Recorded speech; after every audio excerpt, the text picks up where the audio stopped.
All right, let's start with Noah's new piece for commentary titled, "The GOP Can Still Blow It." Noah writes about even heavily favored candidates can quickly shift based on who's running. You write in part, quote, "Robert R.J. Reagan should have cruised to victory in a district that voted Republican by 26 points and which Donald Trump won by 16 points in 2020. The primary is all that should have mattered." But on Tuesday night, Reagan lost a special election to his Democratic opponent, and it wasn't particularly close. This cautionary tale could have broader relevance with primary season now fully upon us. In Tuesday's Senate primary race in Ohio, Trump-endorsed candidate J.D. Vance emerged victorious. It's entirely unclear which Vance Ohio's Republicans will get for their votes. The thoughtful, Ivy League-educated author and elite lawyer with somewhat nationalist sensibilities, or the ideologically malleable provocateur who never met a fringe figure he wouldn't legitimize. Whether Vance believes what he says or not, he has also spelunked down the same lunatic rabbit holes into which Reagan consigned his political career. J.D. Vance is not Robert Reagan, and the state of Ohio is not Michigan's 74th House district. Vance is the favorite to win his race in November, but so too was Reagan. The last thing the GOP should want is for local races to become referenda on individual candidates rather than an up or down vote on the Democrats' record in office. Despite the many advantages Republicans enjoy today, a bad candidate can still lose a winnable race, which is always true, Noah. J.D. Vance is an interesting case. As you say, he was one guy for a long time. He's now presented himself as this Trump-loyal Republican, having people like Marjorie Taylor Greene, Don Jr., Matt Gaetz in to close the deal for him in the state of Ohio. Ohio voters seem to like J.D. Vance, at least in the Republican primary. Do you believe he can blow it the way you say some other candidates can? I think he can. I think he has much better prospects. Yeah. Ohio is a redder state. He's a smart candidate. He's a smart guy. I think he can present himself as an electable figure in a way that perhaps papers over some of the statements that he made on the campaign trail as a primary candidate. But those statements that he did make were ranged from just paranoia to the incandescently stupid. The notion here that we have fentanyl, he's talked about the idea that fentanyl is a conspiracy designed to kill MAGA voters. And that's just a quote. I'm not making that up. The idea that the border crisis has been engineered in order to punish people that the president does not like. These are the sort of statements that haunt you. The issue set that Republicans should face, or should be, touting, are blindingly obvious. It's the economy, it's cost of living, it's general incompetence in Washington, and the president's record in office, and Democrats' record in office, unified the last year and a half of government.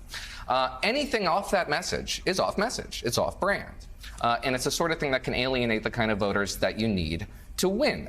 A bad candidate can lose a race, even in good partisan territory, even in a good political environment, or else we'd be calling Sharon Angle, Roy Moore, Todd Aiken, senator.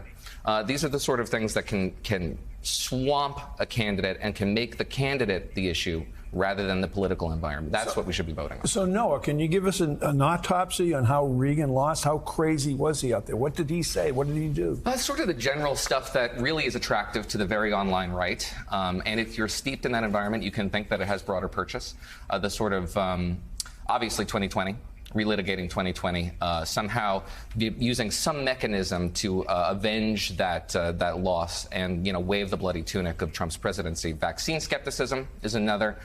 Made some flippant comments about rape, and which is going to become a big issue for candidates after in the event that we end up overturning Roe. That there's a lot of Republicans who could put their foot in their mouth by saying things on abortion that reflect sentiments that are popular on the online right, but are broadly that the American electorate is broadly hostile to. And, of course, if you're a paranoiac, a favorite, dabbling in a little bit of anti-Semitism. He called feminism a plot conceived by Jews. Yeah, he said it's a Jewish program to degrade and subjugate white men. Yeah. That's how he described feminism. This is crazy. It's crazy talk, right? And even if you genuinely believe that, and I don't think anybody should, but if you genuinely do, it's incredibly foolish to give voice to it, to pretend as though these sentiments have broader purchase. And if you think they do, then you're not representing the people you should be representing. In that district, he lost not only by 12 points in a very red district, but 8% of voters wrote in a protest vote. They just couldn't bring themselves to vote for this guy. And we've seen this time and time again, particularly on the Republican side,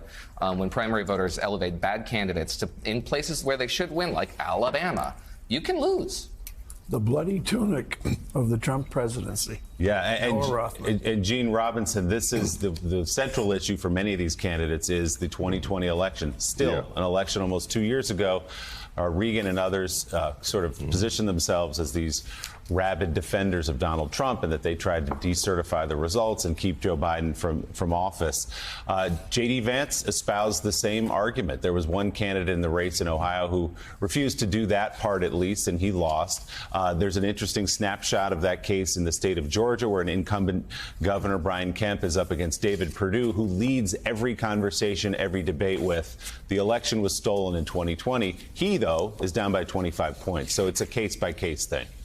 It's a case-by-case thing. But look, that may be what the most involved and online Republican primary voters want to hear, and it may fire them up, and it may get you a nomination.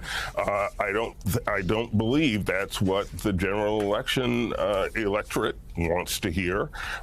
They'll think that that's crazy, because it is crazy. It is. We know what happened in 2020, and most Americans know what happened in 2020, and it's going to get a lot of these candidates in trouble, I think. I mean, I think J.D. Vance absolutely can blow a race that on paper you would say he ought to win. I think he certainly can lose that race in Ohio, and I think his Democratic opponent Tim Ryan is happy every time Vance strays onto that that far right loony right path. Well, and now we have the issue of abortion that has been thrust into the run up to the midterms, Gene, and your latest.